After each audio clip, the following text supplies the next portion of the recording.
தொடையெல்லாம் தட்டுறாங்க.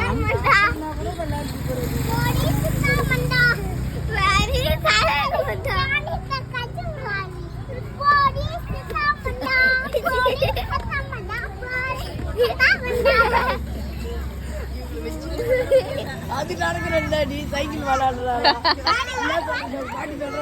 சைக்கிள் வேணா நடந்து வர்ற. இவங்க 2 பேரும் சேர்ந்து அவளுக்கு எடுத்துருவாங்களோன்னு எனக்கு பயமா இருக்கு.